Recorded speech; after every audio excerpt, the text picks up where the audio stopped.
بسم اللہ الرحمن الرحیم نحمدہ ونصلی ونسلم علی رسولہ الکریم اما بعد.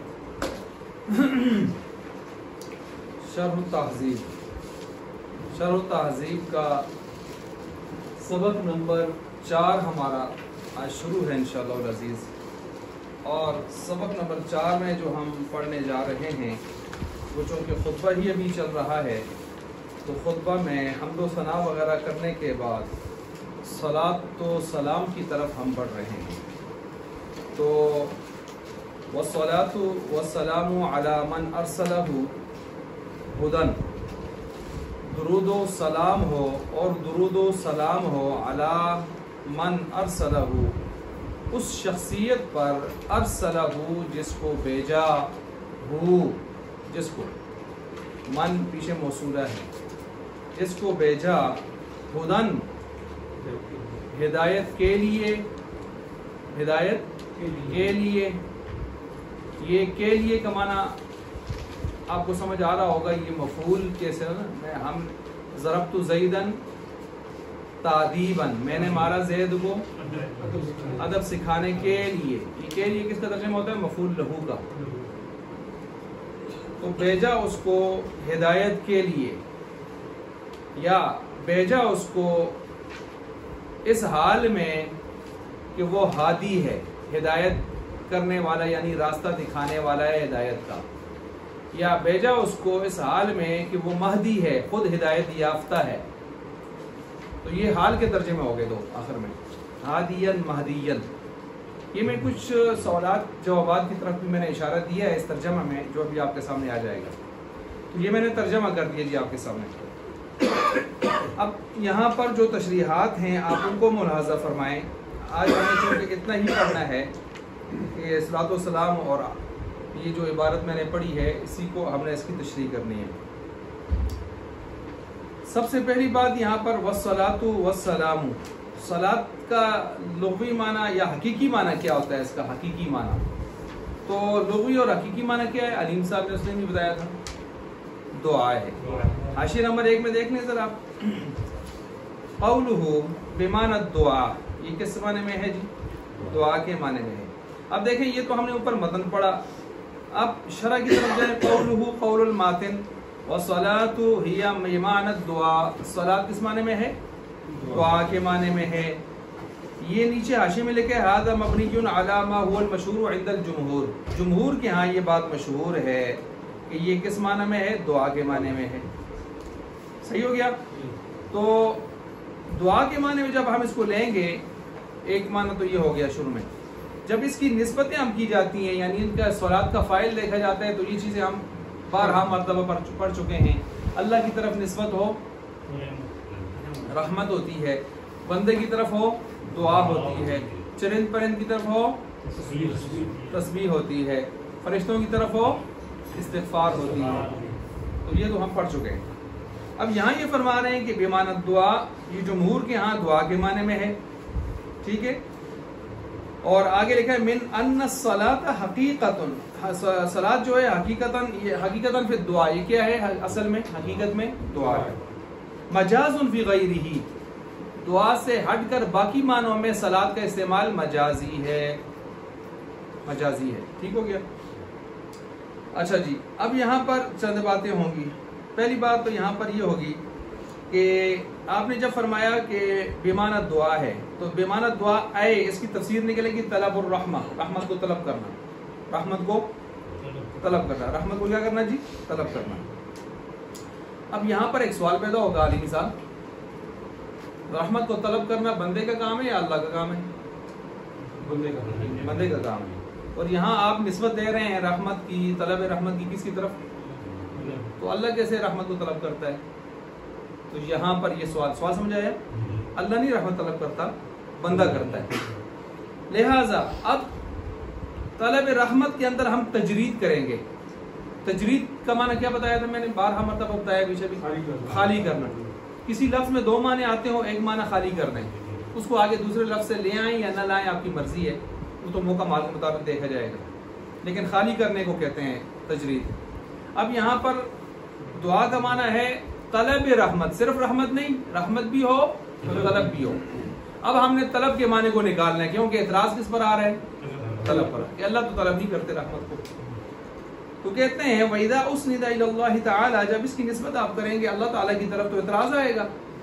تو تجرد، اس کو خالی کیا جائے گا عمان الطلبی، کس سے بھائی؟ طلب کے معنی سے، رحمت والا چھوڑ دیا جائے گا. وَيُرَادُ بِهِ الرَّحْمَةُ مجازن، اور اس سے رحمت کو جو ہے وہ ہم مجازن مراد لے لیں گے.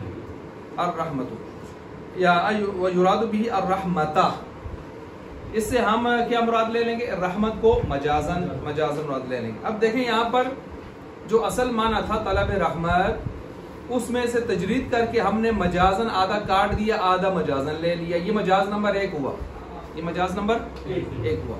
اب مجاز نمبر 2 میں لے رہا ہوں، ذرا توجہ رکھیے گا. نیچے حاشیے میں وہ اشکال کیا ہوا ہے پہلے ہی نمبر حاشیے میں، کہ رحمت اصل میں کسے کہتے ہیں؟ فإن الرحمت حقیقتاً عبارت عن رقۃ القلب، دل کے نرم ہونے کو رحمت کہا جاتا ہے. دل کے نرم ہونے کو رحمت.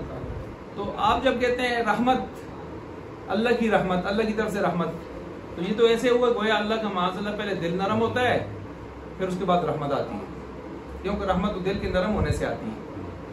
تو دل ثابت کر رہے ہیں آپ اللہ کے لیے، اعضاء ثابت کر رہے ہیں. اللہ تعالیٰ جسم اور جسم کے لوازمات سے، اعضاء سے کیا ہے؟ پاک ہے. تو یہ اعتراض نمبر 2 آئے. اس کا جواب یہ دے رہے ہیں کہ یہاں ہم دوسرا مجاز لیں گے. دوسرا مجاز کیا ہے؟ کہ یہاں ہم اس کا ابتدائی معنی نہیں لیں گے کہ رحمت کا ابتدائی معنی ہے دل کا نرم ہونا، انتہائی معنی ہے نوازش، احسان. رحمت کا ابتدائی معنی کیا ہے؟ دل کا نرم ہونا. انتہائی معنی کیا ہے؟ تو نوازش لازم ہے دل کے نرم ہونے کو. دل نرم ہوا تو شفقت آئے گی، احسان آئے گا، نوازش آئے گی. تو ایسی جگہوں پر ہم کیا کرتے ہیں؟ ابتدائی معنی چھوڑ دیتے ہیں، انتہائی معنی لے لیتے ہیں. ابتدائی کیا چھوڑا ہم نے؟ دل کا نرم ہونا، اور انتہائی لے لیا نوازش. یہ سوال یہاں بھی پیدا ہوتا ہے، یہ سوال الرحمن الرحیم میں بھی پیدا ہوتا ہے. رحمان رحیم، رحم سے وہ مادہ ہے تو رحم کا معنی بھی وہی ہوتا ہے، دل نرم ہونا. تو وہاں بھی یہ سوال پیدا ہوتا ہے، تو ہم وہاں پر بھی کہتے ہیں لازمی معنی مراد لے رہے ہیں نوازش، آخری انتہائی نہائی معنی. یہی سوال وہاں بھی پیدا ہوتا ہے جو میں نے شروع میں ایک بار بیان میں بات کی تھی، انما یخشی اللہ من عباد العلماء، اللہ کے بندوں میں ڈرنے والے در حقیقت کون ہیں؟ علماء ہیں. تو وہاں بعضوں نے کہا انما یخشی اللہ من عباد العلماء، تو یہ معنی کفریہ بنتا ہے بظاہر کہ اللہ اپنے بندوں سے، علماء سے معاذ اللہ ڈرتے ہیں، ایسے نہیں ہے. اب یہاں پر کفریہ معنی بنتا ہے، تو ہم اس کا ابتدائی معنی نہیں لیتے کہ ڈرتا ہے، انتہائی لیتے ہیں کہ کوئی آدمی کسی سے ڈرتا ہے تو اس کو کیا کرتا ہے؟ احسان کرتا ہے اس کے ساتھ نا، اچھائی کا معاملہ کرتا ہے. تو اب یہاں پر انتہائی معنی مراد لیں گے کہ اللہ اپنے بندوں میں علماء کا خاص کر اکرام کرتے ہیں. ابتدائی معنی نہیں لیں گے، وہ تو کفر ہے سیدھے سیدھے. تو اس بات کو سمجھ گئے؟ یہ تجرید کیا ہوتی ہے؟ میں نے بہت ساری مثالیں دے دی. یہاں بھی یہی مسئلہ ہے. یہاں کتنے مجاز ہو گئے ٹوٹل؟ 2. والصلاة بمعنى هي بمعنى الدعاء أي طلب الرحمة، وإذا أسند إلى الله تعالى تجرد عن معنى الطلب ويراد به الرحمة مجازا. یہ میں نے 2 مجاز لے لی. اچھا جی میں آگے چلتا ہوں. اب آگے کہتے ہیں قوله قول الماتن على من ارسله، اوپر اس ذات کے درود و سلام ہو. اچھا درود و سلام ہو اس ذات کے جس کو اللہ تعالیٰ نے بھیجا ہے، جس کو اللہ تعالیٰ نے بھیجا ہے.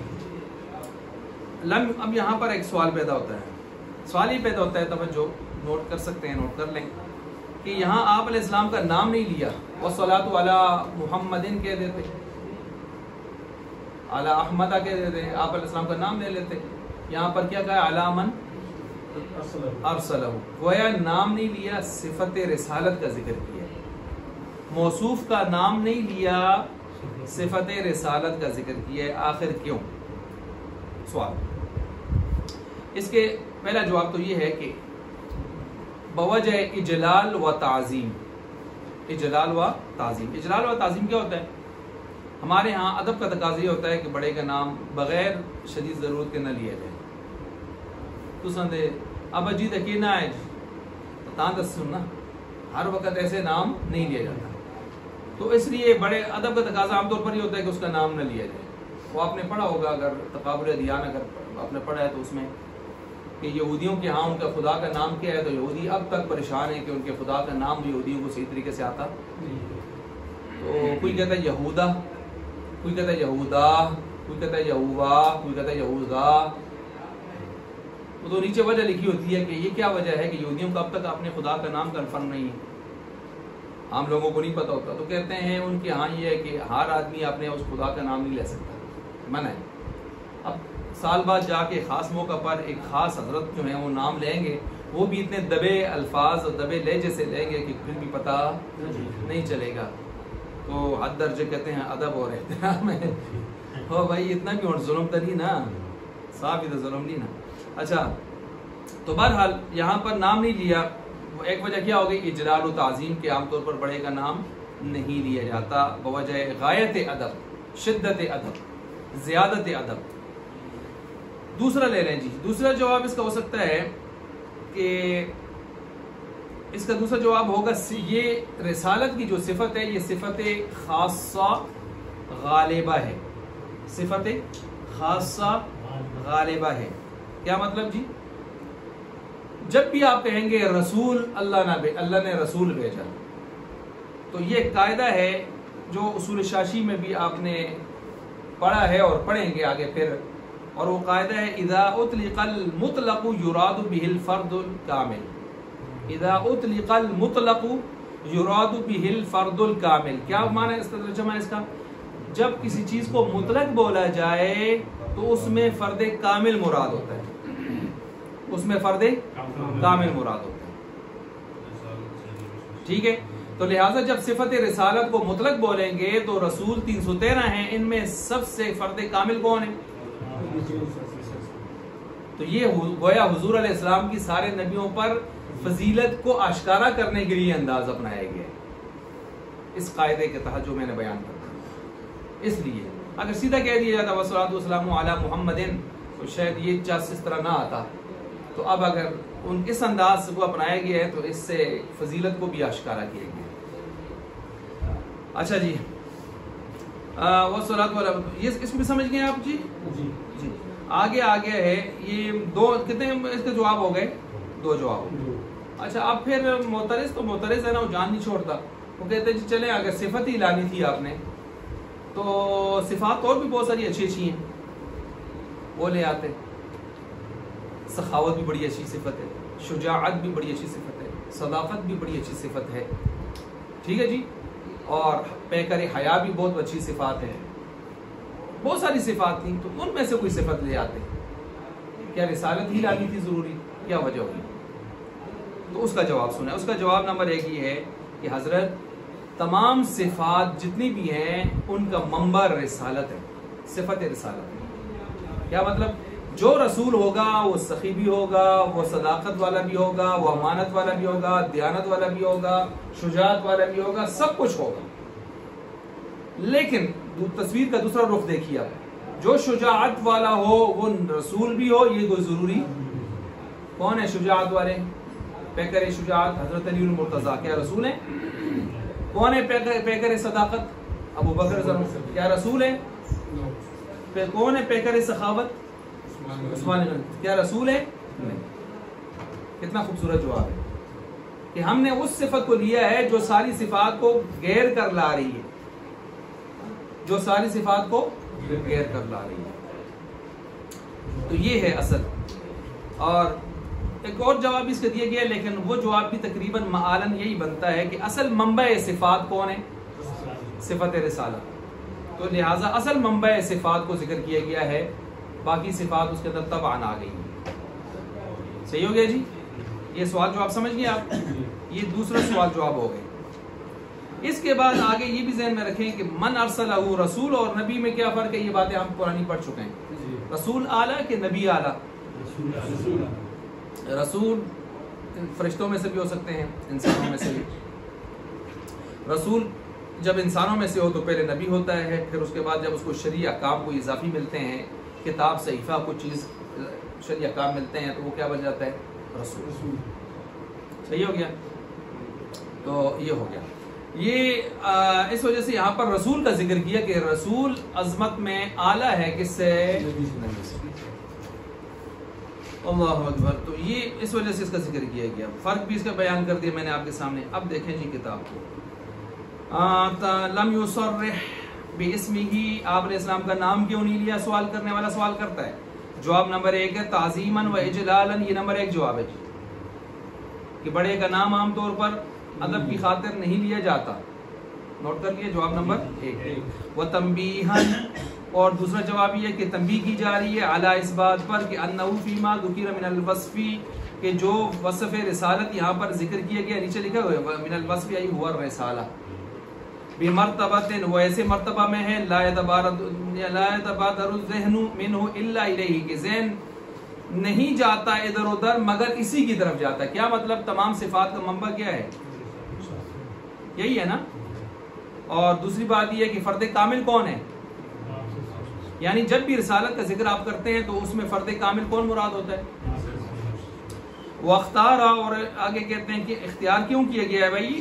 صرف رسالت, اگر اس کی جگہ کوئی اور صفت لے آتے تو اس کا جواب آ رہا ہے واختارا من بین صفاتی, صفات باقی صفات میں سے صفت کو اس لیے اختیار کیا گیا, اختیار کیا ہادی لکونھا, اس وجہ سے کہ یہ صفت رسالت مستلزمۃ لسائر صفات الکمالیہ ما فی, کہ یہ صفت رسالت تمام صفات کو کیا ہے؟ جامع ہے. جو رسول ہوگا وہ سخی ہے, صدیق ہے, وہ شجاع ہے, وہ سارا کچھ اچھی صفات کا حامل ہے جو بندے کے ساتھ جڑ سکتی ہیں. جو بندے کے ساتھ, ہاں جو بندے کے ساتھ نہیں جڑتی ہیں, یہ اللہ کی صفات ہیں, تو ان کو ان کے ساتھ جوڑنا ہی توہین ہے. جوڑنا ہی کیا ہے؟ توہین. ہمارے یہاں تعظیم, عیسائیوں نے تعظیم کا وہ درجہ اپنایا نا جو گستاخی کا تھا. عیسی علیہ السلام کو اللہ کا بیٹا بنا دیا. ادھر سے کچھ اٹھے حضرت علی رضی اللہ عنہ کو اتنا رتبہ دیا کہ معاذ اللہ نبیوں سے اوپر لے گئے. ادھر سے کچھ اٹھے, انہوں نے آپ علیہ السلام کو اتنا رتبہ دیا دیگر انبیاء کو کہ ان کو اندر اللہ تعالیٰ کی صفات کو لانے کی کوشش کی, اور سمجھے ہم بڑی تعظیم کر رہے ہیں, احترام کر رہے ہیں. حالانکہ یہ کوئی تعظیم نہیں ہے. جس کو آپ وہ رتبہ دیں جو اس کا حقیقت نہ ہو تو یہ اس کی تعظیم نہیں ہے, اس کی توہین ہوتی ہے. آپ سٹیج پر کسی کو بلائیں, کہیں جی یہ علامۃ الدہری والقہری والجامع المعقولات والمنقولات اور فلانی فلانی, اس کے ساتھ آپ لگاتے جائیں, حالانکہ اس کو خود بھی پتا ہو کہ میں کیا ہوں اور لوگوں کو بھی پتا ہو کیا ہے, تو لوگ نیچے سے کیا کریں گے؟ ہنسیں گے. اور آپ اپنے انداز میں وجد میں لگے ہیں, اس کو آسمان پہ چڑھا رہے ہیں. تو یہ تو آپ اپنے انداز میں اس کو آسمان پہ چڑھا رہے ہیں, لیکن دوسری طرف سے اس کی توہین جو آپ کر رہے ہیں. اس لیے جس کی جو ہے انزل الناس منازلہم علی منازلہم, کہ ان لوگوں کو ان کے مرتبوں پر ہوتا ہو. جس کا جو مرتبہ ہے وہ اسی پر رکھو تو یہ زیادہ بہتر رہتا ہے. چل رہے ہیں. اچھا روک دے, نہیں لگا ہوا ہے تھوڑا ٹھیک ہے.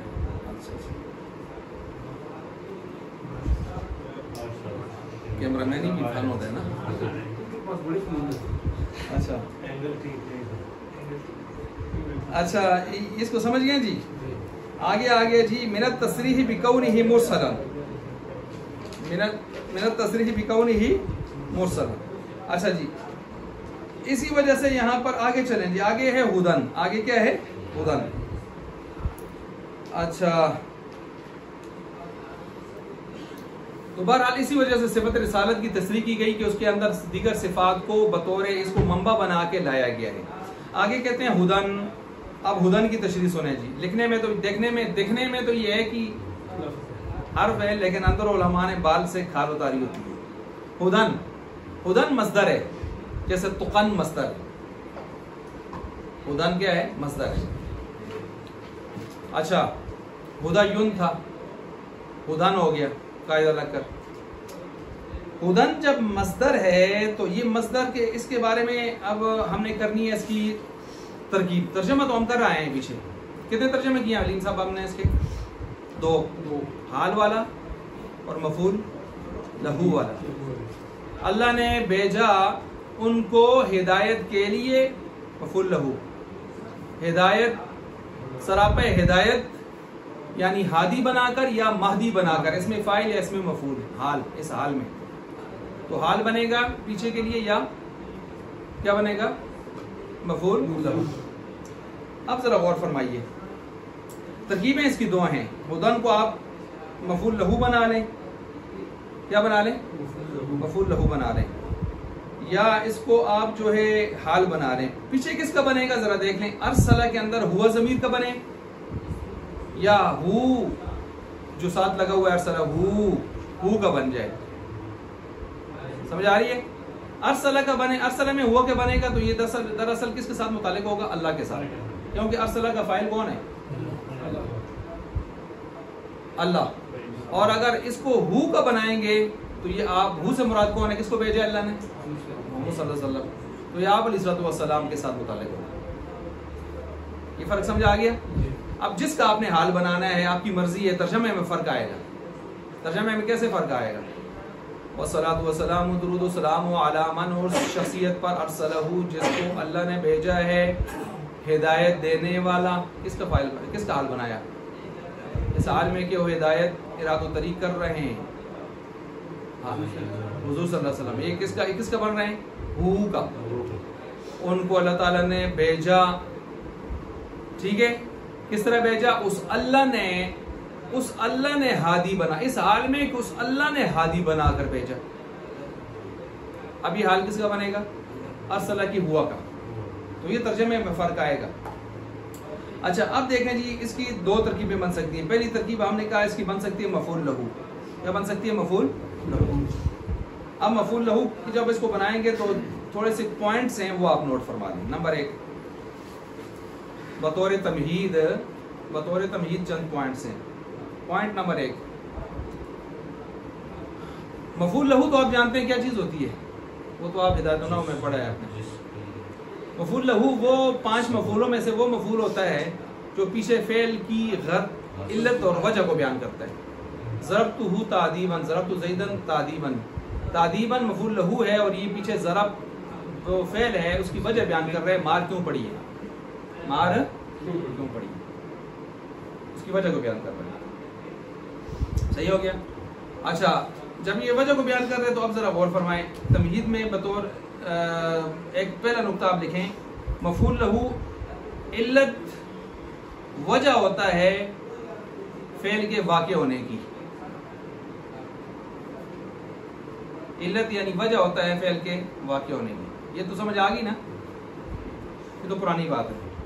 دوسری بات لکھیں، وہ جو فعل پیچھے ہوتا ہے نا وہ فعل معلل بہی ہوتا ہے. معلل بہی، معلل بہی کیا ہوتا ہے؟ جس کی وجہ لائی جائے، جس کی، تو فعل کی وجہ لائی جاتی ہے نا. فعل کیوں ہوا ہے، فعل کیوں ہوا ہے. اچھا تو کتنے نقطے ہو گئے؟ نقطہ نمبر 3، فعل اور فعل معلل بہی جسے کہتے ہیں، فعل معلل بہی اور مفعول لہو کا فاعل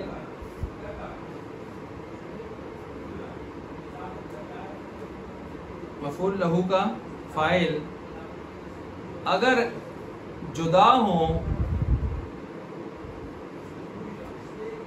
تو مفعول لہو منصوب نہیں ہوگا بلکہ اس پر حرف جر، مفعول لہو منصوب نہیں ہوگا بلکہ اس پر حرف جر جیسے لام یا من آئیں گے، لام یا من آئیں گے، لام یا من وغیرہ آئیں گے، من وغیرہ. میں نے کیا کہا؟ فعل اور مفعول لہو کا اگر فاعل ایک نہ ہوا تو ایسی صورت میں یہ مفعول لہو منصوب نہیں ہوگا بلکہ حرف جر. کون کون مثلا؟ اب میں دونوں کو مثال دے رہا ہوں، نوٹ کریں. بلکہ آپ نیچے حاشی میں دیکھ لیں، والخیل والبغال والحمیر، حاشی نمبر 3، والخیل والبغال والحمیر لترکبوها وزینہ، گھوڑے، خچر، گدھے اللہ نے بنائے. پیچھے فعل کون ہے جی؟ فعل کون ہے؟ خلقہ.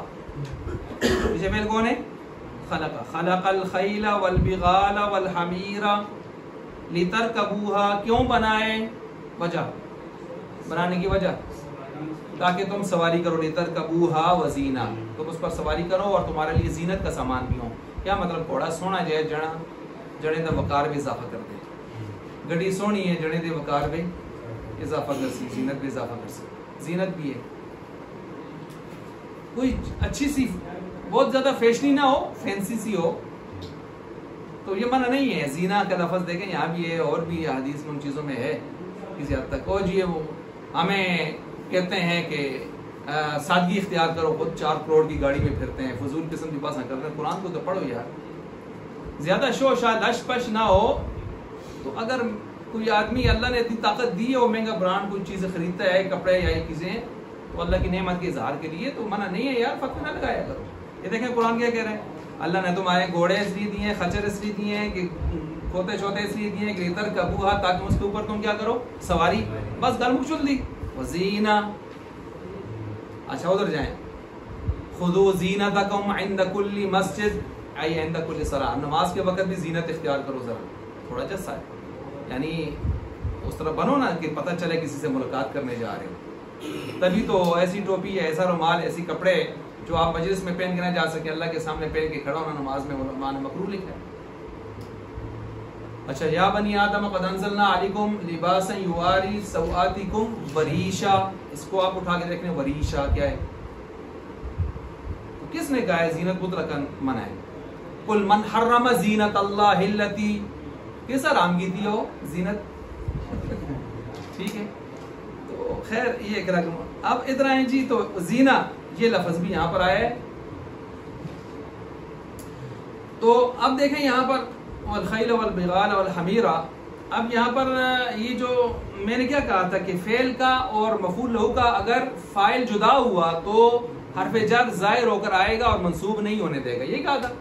اب ذرا دیکھ لیں یہاں پر کہ یہاں جو خیلہ ہے، خیلہ، یہ خلق کا فاعل کون ہے؟ خلق الخیلہ، فعل کا فاعل کون ہے؟ ٹھیک ہے.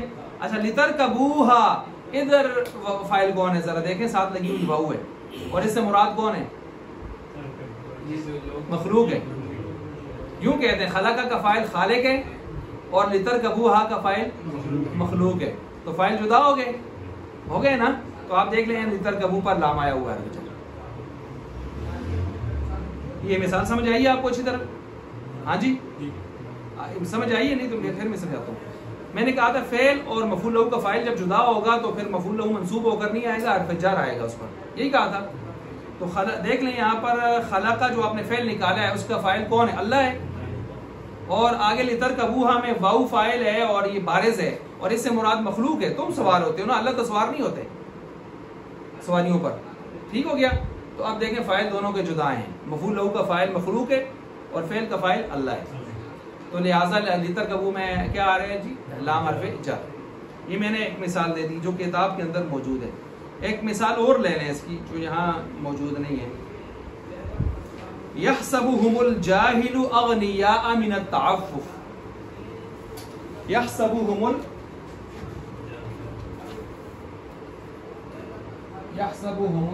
الجاہل اغنیاء من التعفف. یہ وہ ہے نا کہ کچھ لوگ ایسے ہوتے ہیں جو لپٹ کر نہیں مانگتے، لیکن آپ ذرا قریب ہو کے دیکھیں، تعریفہم بسیماہم فی وجوہہم، آپ ان کو ذرا قریب ہو کر دیکھیں گے تو ان کے چہروں میں آپ کو زردی یا فقر کے آثار نظر آئیں گے. وہ بڑے پریشان حال ہوں گے، لیکن وہ اپنے فقر کو دوسروں پر ظاہر نہیں کرتے. سفید پوش لوگ جس کو ہم کہتے ہیں، وہ اپنے آپ کو مر جاتے ہیں لیکن کسی کے سامنے ہاتھ نہیں پھیلاتے. تو قرآن کہہ رہے ہیں ان کو ذرا ڈھونڈ کے دیکھ کے. یہ اصل میں اصحاب ان کے بارے میں بات ہو رہی ہے، اصحاب صفا کے بارے میں. مجاہدین، طلباء، مجاہد بھی تھے، طلباء بھی تھے، اللہ کے راستے میں بھی تھے، سارا کچھ ان کے اندر صفات موجود تھی. تو دائی بھی تھے، سب کچھ تھے. تو اب ان کی بات ہو رہی ہے اور اس کے پھر قیامت تک آنے والا ایک ضابطہ بیان ہو رہا ہے. ایسے لوگوں کو خاص طور پر آپ ڈھونڈ کے ان کی مدد کریں جو لپٹ کے نہیں مانگتے. تو دیکھیں یحسبہم الجاہل، جاہل سے مراد جاہل نہیں ہے جو ہمارے انکو والا اردو والا جاہل ہوتا ہے، مطلب ایک اوپرا آدمی، ناشنا آدمی جو ان کو نہیں جانتا پہچانتا، اوپرا آدمی، وہ ان کو غنی شمار کرتا ہے، گمان کرتا ہے غنی، مالدار، ان کے لپٹ کر نہ مانگنے کو دیکھ کر، تعفف بچنے کو دیکھ کر، یعنی ایسے سفید پوشی میں رہتے ہوئے وہ جو حالت ہوتی ہے اس کی وجہ سے در حقیقت وہ مستحق ہوتے ہیں. اب یہاں پر دیکھ لیں گمان کرتا ہے نہ جاننے والا ان کے حال کو، غنی ان کو گمان کیوں کرتا ہے؟ ان کے کس وجہ سے کرتا ہے؟ ان کی سفید پوشی کی وجہ سے. یہ مفعول لہو بن رہا ہے نہیں بن رہا؟ لیکن یہاں من حرف جر آیا ہوا ہے نہیں آیا ہوا؟ آیا ہوا ہے نا. کیا وجہ ہے؟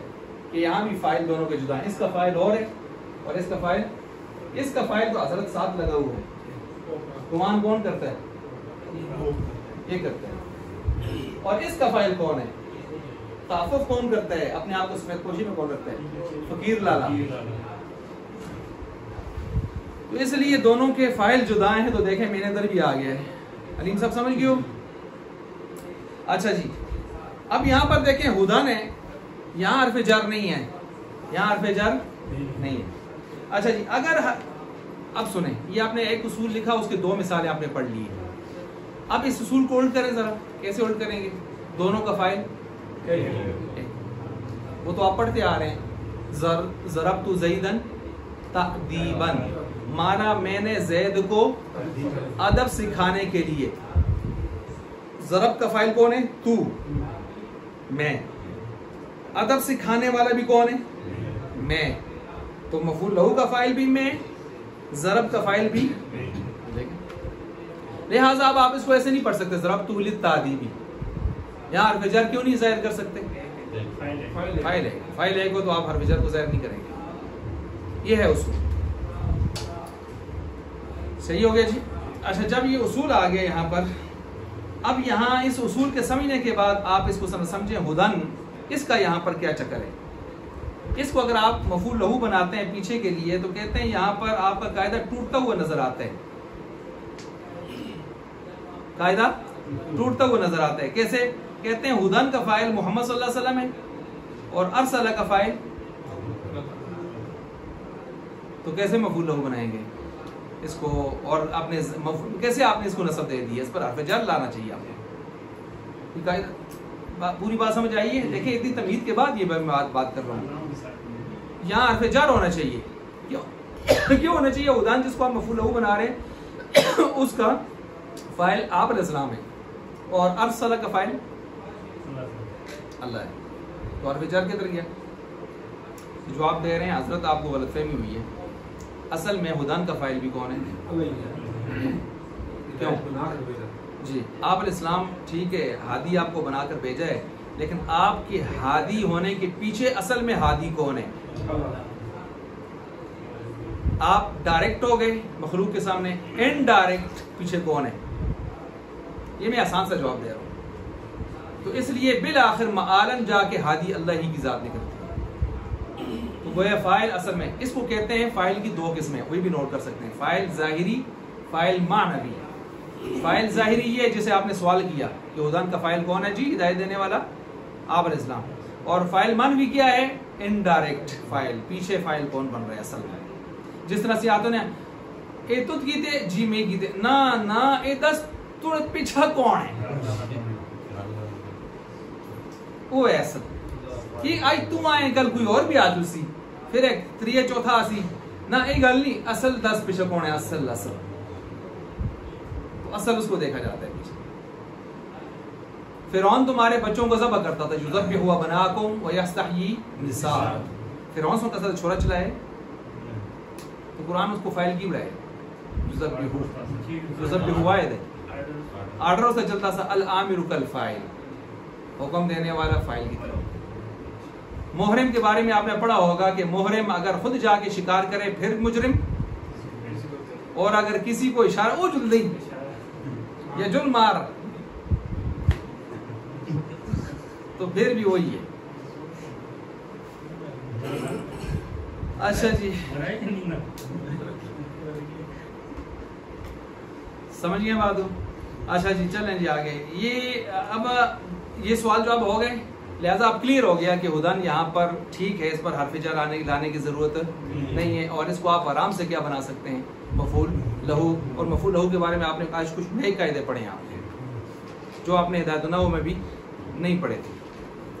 اچھا اس کے بعد اب اس کی دوسری ترکیب ہم یہ جو بنا رہے ہیں کہ ہدن جو اس میں نکرہ منون منصوب ہے، اس میں نکرہ منون منصوب اس میں نکرہ منون یعنی تنوین والا منصوب، اس کی دوسری ترکیب اگر ہم بنائیں تو یہ حال بنے گا. کیا بنے گا؟ حال.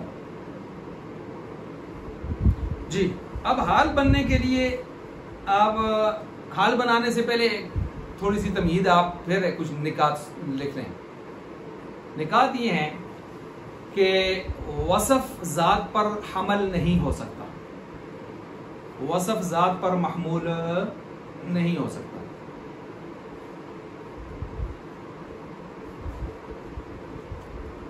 صحیح ہو گیا؟ وصف ذات پر محمول، ہاں ذات مع الوصف، ذات مع الوصف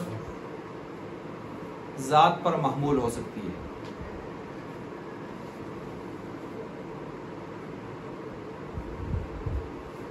آئی بات سمجھ گئے بات کو؟ اور بطور استعارہ و تشبیہ ذات ذات پر بھی محمول ہو سکتی ہے. یہ بات آپ کو کہیں نہیں ملے گی جو آخری میں لکھوا رہا ہوں، یہ میں خود ایگزام میں ایک نقطہ سا ہے، اس کی مثال بھی دوں گا آپ کو. ذات ذات پر بھی محمول ہو سکتی ہے. یہ بہت زبردست قاعدہ ہے. اچھا یہ بہت ساری جگہوں پر چلے گا، اس قاعدے کو اچھی طرح سمجھیں. اب سمجھیں ذرا، میں مثالیں دیتا ہوں، آپ تینوں کو سمجھیں گے انشاءاللہ. دیکھیں ذرا، زید علم، زید عالم، زید اسد. میں تینوں کو مثال دے دوں. تیسرا کہیں لکھا پڑا نہیں ہے، میں نے ویسے ذہن میں آیا ہے کہ اس کو مثال ملا دینا چاہیے. یہ علم کیا ہے؟ مصدر. یہ کیا ہے؟ اس میں فاعل. یہ کیا ہے؟ سیدھی سیدھی ذات. کون؟ یہ اسی طرح نوٹ کریں. کر لیا؟ پھر میں آپ کو سمجھاتا ہوں کہ یہاں پر مسئلہ کیا چل رہا ہے.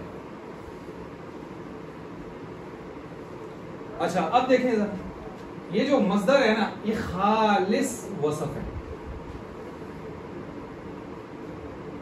اور یہ جو ہے نا ذات مع وصف ہے. یہ خالص ذات ہے. حلیم صاحب سمجھ گئے کچھ؟ زید سیدھی سیدھی ذات ہے نا، اسد سیدھی سی شعر کو آتے ہیں نا، شعر ذات ہی ہے نا. اور عالم ذات میں سمجھاتا ہوں یہ ذات مع وصف کیسے ہے.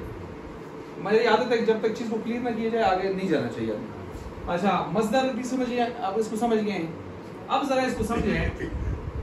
مصدر جو ہوتا ہے وہ خالص وصف ہوتا ہے. مصدر کا معنی کریں ذرا علم کا، جاننا. جاننا ایک وصف نہیں ہے، اس میں کوئی ذات کی تشریح آ رہی ہے. جاننا، جاننا سیدھے سیدھے ایک وصف ہے. وصف کی جمع اوصاف، صفت کی جمع صفات. تھوڑا سا ان میں فرق بھی کیا جاتا ہے، وہ آپ کافی میں پڑھیں گے. ٹھیک ہے بس. تو بہرحال یہ خالص وصف ہے. اس کو آپ اٹھا کر محمول کریں ذات. یہ زید ہے، یہ ٹھیک نہیں ہے. اس کا معنی بنے گا زید علم ہے. زید علم ہوتا ہے؟ زید علم تو نہیں ہوتا ہے. تو اس لیے خرابی لازم آئے گی، معنی غلط بنے گا. کوئی سمجھ آئیے بات؟ اچھا اب دوسرے کی طرف آئیں. یہ اس میں فاعل ذات مع الوصف ہوتا ہے. ذات مع الوصف کا ترجمہ ہم کر رہے ہیں. دیکھیں عالم کا معنی کریں جاننے والا. جاننے وصف نہیں، جاننے وصف. جاننا تھا نا وصف اوپر والا، یہ ہے جاننے. جاننا سے جاننے ہو گیا، وصف ہی ہے نا. والا ترجمے میں آپ دیکھ لیں دونوں موجود ہیں. جاننے والا. اب اس کو آپ اس پر حمل آرام سے کر سکتے ہیں. یہ غلط ہے، یہ صحیح ہے، یہ بھی صحیح ہے. زید جاننے والا ہے، بہت اچھی بات ہے. ٹھیک ہے جاننے والا. اچھا آگے چلے. زید اسد. زید شعر ہے. زید کس میں شعر ہے؟ 4 ٹنگالا. یہ تو 2 ٹنگالا سیدھے سیدھے آدمی ہے یار. شعر بطور استعارہ اور تشبیہ میں بتایا نا. یہ ایک الگ چیز ہم نے نکالی. یہاں ہم نے ذات کو ذات پر حمل کیا لیکن بطور استعارہ اور تشبیہ. صحیح ہو گیا؟ یہ بھی درست ہو گیا. اب ہم نے اس کو کرنا ہے یہاں پر درست. یہ ہو گیا خراب. اور یہی چکر یہاں بھی چل رہا ہے. جس کو اللہ نے بنا کے بھیجا ہدن ہدایت. تو آپ علیہ السلام ہدایت کیسے ہیں؟ آپ تو ہدایت دینے والے ہیں. ہادین اس میں فائل یا مہدین ہدایت یافتہ ہیں، یہ تو ٹھیک ہے کیونکہ وہ ذات مال وصف آئے گا. اس میں فائل اس میں مفعول دونوں کس میں جاتے ہیں؟ ذات مال وصف. لیکن آپ نے تو کہہ دیا ہدن. ہدن تو سیدھے سیدھا مصدر ہے، وہ تو گیا. کس طرح آپ نے کیا؟ اللہ نے آپ کو ہدایت بنایا. آپ تو ہدایت نہیں ہیں، آپ ہدایت دینے والے ہیں یا ہدایت یافتہ ہیں. تو یہ ہے سارا چکر. لیکن انہوں نے کی جگار ہوتی ہے، اس کو سمجھانا سے پھر کافی پھرنا پہنتے رہے. اچھا، جب آپ نے اس سوال کو سمجھ لیا ہے تو اب اس کے جواب ملاحظہ فرمائیے جی. کیونکہ حال جب مفرد ہوتا ہے نا، اس کو حمل کیا جاتا ہے کس کے اوپر؟ سورہ حال کے اوپر. اور حمل کرنے میں پھر آپ کو یہ قاعدے ذہن میں رکھنے ہوں گے جو میں نے آپ کو واضح کر دیا آپ کے سامنے. اب یہاں اس کو آپ نے حمل کرنا ہے ارسلہ کی ہوا ضمیر پر، یا اس کو ارسلہ ہو کی ہو پر، جو بھی کریں. لیکن ارسلہ کے اندر ہوا ضمیر کیا ہے؟ ذات. ضمیر کیا ہوتی ہے؟ اچھا یہ قاعدہ بھی نوٹ کریں. ضمیریں ذات ہیں، ضمیریں ساری ذات ہیں، ضمائر سارے ذات ہیں. ذات کی جمع ذوات، یعنی ضمائر ذوات ہیں. اب ذرا آپ اس کا اعتراض خود بنانے کی کوشش کریں کہ ہدن مصدر ہے، خالص وصف ہے، اور اس کو آپ نے محمول کر دیے ارسلہ کی ہوا پر، ضمیر پر، وہ تو ذات ہے. یا اس کو آپ نے ارسلہ ہو کی ہو پر، وہ آپ علیہ السلام مراد ہیں، وہ بھی ذات ہے. ہو ضمیر بھی کیا ہے؟ ذات ہے. تو ضمیر ذات ہوتی ہے نا. تو آپ نے وصف کو ذات پر حمل کیا ہے، وہ پہلا نمبر بن گیا ہے، اور وہ ہم نے کراس لگایا ہوا ہے. اس کا معنی صحیح نہیں بنتا. صحیح ہو گیا. اب اس کے ہم نے دینے ہیں جواب. جواب نمبر 1. جواب نمبر 1 یہ ہے کہ یہاں مجاز فی الکلمہ مراد ہے. اب میں جواب دے رہا ہوں، اور یہ آخری بات ہے ہماری آج کے سبق. اچھا، مجاز فی الکلمہ. مجاز فی الکلمہ کیا ہوتا ہے؟ ابھی میں نے ترجمہ کیا ہے کہ آپ ہدن مصدر کو بمعنی اس میں فاعل یا اس میں مفعول لے لیں. جی بنائیں ہدن اس میں فاعل بنائیں ہادین، ہدن اس میں مفعول بنائیں. آپ کو اعتراض ہے؟ یہ آ گیا ادھر سے اتر کر کدھر آ گیا؟ ادھر آ گیا. یہ ٹک لگ گئی. ٹھیک. اور یہ آپ کو قاعدہ لکھ لینا چاہیے، بلکہ آپ نے دادنا میں پڑھا ہے کہ مصدر کبھی مبنی للفاعل ہوتا ہے، کبھی مبنی للمفعول ہوتا ہے. مصدر مبنی للفاعل بھی ہوتا ہے، مبنی للمفعول بھی ہوتا ہے. صحیح ہو گیا. اچھا جی، اس کے بعد یہ جواب نمبر 1 ہوا جو آپ نے نوٹ فرمایا. جواب نمبر 2، یہاں مجاز فی الاسناد علی سبیل المبالغہ. مجاز فی الاسناد علی سبیل المبالغہ مراد. یہ کیا بلا ہے؟ یہ بالکل آسان سی بلا ہے. دیکھیں بھائی، ساتھ آپ نے مثال اس کے ساتھ لکھیں زید عادل. زید عادل یہ آپ نے پیچھے پڑھا بھی ہے. زید اصل میں عادل تھا، عادل بادشاہ تھا، عادل حاکم تھا، قاضی تھا.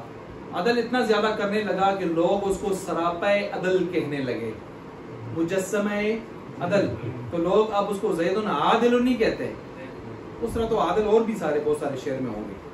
زید اس کو زید عادل کہتے ہیں، عادل کہتے ہیں. عادل مصدر گویا یہ عادل کرنے والا نہیں ہے، یہ ہے ہی سراپہ عدل. اس کا نام لو تو عدل عدل بولتا ہے. جی عدل فاروقی. تو مطلب یہ کہ سراپہ عدل، مجسمہ عدل.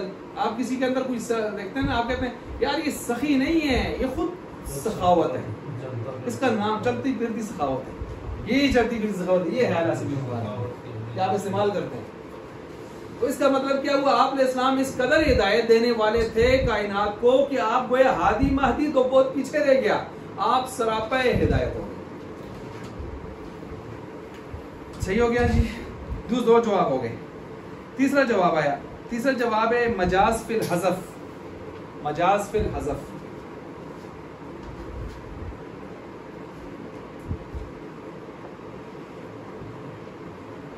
مجاز فی الحذف کا مطلب یہ ہے کہ یہاں مضاف محذوف ہے، یہاں مضاف محذوف ہے. مضاف محذوف ہے. مضاف کون سا محذوف ہے؟ ذا. ذا زالی زبر زا، والا، والے کے معنی میں نہیں ہوتا زا، تو اصل میں ہے ذاہدن. چلے آپ ترجمہ کریں.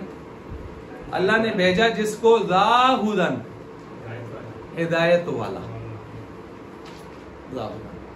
اس کو کہتے ہیں مجاز فی الحذف، یعنی مضاف یہاں پر حذف. جی ذو والا ذا، ذو تو حالت رفعی میں ہوتا ہے نا، حالت نصبی میں ہی ہے نا، چونکہ یہ آپ کیا بنا رہے ہیں؟ حال بنا رہے ہیں. حال اور مفعول له دونوں کیا ہوتے ہیں؟ منصوب ہوتے ہیں. منصوبات بار ہیں، ان میں سے یہ دو بھی ہیں، اس لیے ہم نے ذا پڑھا اس کو. ذات حمل. اللہ اکبر. تو یہ آپ نے یہاں تک پڑھ لیا جی. اب ذرا کتاب کو دیکھیں. تشریحات ختم کر دی ہم نے، اس کی اہم تشریحات ختم ہو گئی ہیں. ہدن فإن الرسالة فوق النبوة، پس رسالت وہ تو نبوت سے اوپر ہوتی ہے. فإن المرسل، پس بے شک جو بھیجا وہ رسول ہے. والنبی، وہ وہی نبی ہے. الذي أرسل إليه دین و کتاب، جن کی طرف کتاب اور رسول کو، دین اور کتاب کو بھیجا گیا ہے. سمجھ گئے جی؟ یہ وہ اس کے رسول اور اس کے فرق کی ہے. دوسرا فرق ہم نے بتا دیا. قوله هدن، قول الماطل، ماطل کا قول ہے ہدن. اما مفعول له لقوله ارسلہ، یا تو مفعول له بنے گا ارسلہ کا، ارسلہ کے اندر ہوا کا بنے، یا ارسلہ کے ساتھ ہو کا بنے. دونوں باتیں میں نے کر دی ہیں. وحین اذن، اور اس وقت یراد به الہدی، اس وقت ہدایت سے مراد، یہاں ہدا سے مراد ہوگا ہدایت اللہ، اللہ کی ہدایت. حتی یکون فعلا، یہاں تک کہ ہو جائے گا یہ فعل لفاعل الفعل، فعل المعلل به، فعل معلل به کے لیے یہ کیا بن جائے گا؟ فاعل. یہ فعل ہو، یہاں تک کہ یہ ہو جائے گا فعل کس کا؟ اس فاعل کا جو فاعل کس کا ہے جی؟ فعل معلل به کا. یعنی کیا مطلب؟ فعل کا اور معلل به دونوں کا، مفعول کا اور فعل کا، دونوں کا فاعل کیا ہے؟ ایک بنتا ہے. وہ کون ہے؟ اللہ. اور میں نے پھر دو قسمیں بنائی تھی، لفظی اور حکمی، فاعل کے اعتبار سے. او حال، یا یہ اس کو حال بنائیں. عن الفاعل، کس سے؟ فاعل سے بنائیں. فاعل سے بنے گا تو ارسلہ کے اندر ہوا سے. عن المفعول، یا ارسلہ ہو کے ساتھ ہو کا آپ علیہ السلام مراد ہو. وحین اذن، اور اس وقت فالمصدر بمعنی اسم فاعل. یہ دیکھیں آپ جواب دے رہے ہیں. اس وقت تو یہ ہدن اپنے معنی میں نہیں ہوگا، اسم فاعل ہادین کے معنی میں ہوگا. یہ کون سا حمل ہے؟ یہ کون سا مجاز ہے؟ مجاز فی الکلمہ ہے. یہ پہلا جواب ہے. او یقال اطلق علی ذی الحال مبالغۃ، یا یہ جو ہے ذی الحال پر کو ہم مبالغۃ حمل کریں. یہ جواب نمبر کون سا ہے؟ 2 ہے. مجاز فی الاسناد علی سبیل المبالغہ. اور تیسرا جواب انہوں نے دیا، تیسرا جواب انہوں نے نہیں دیا. تیسرا جواب ہم نے آپ کو دیا ہے، اور وہ نیچے حاشیے میں بھی دیا ہوا ہے. ٹھیک ہے جی، نیچے اس میں. اچھا، تو یہ نحو جیسے کہ زیدن عادل، زیدن عادل، زیدن عادل ہو گیا. اچھا جی، یہاں تک ہم پہنچ گئے. یہ اللہ کی فضل سے ہمارا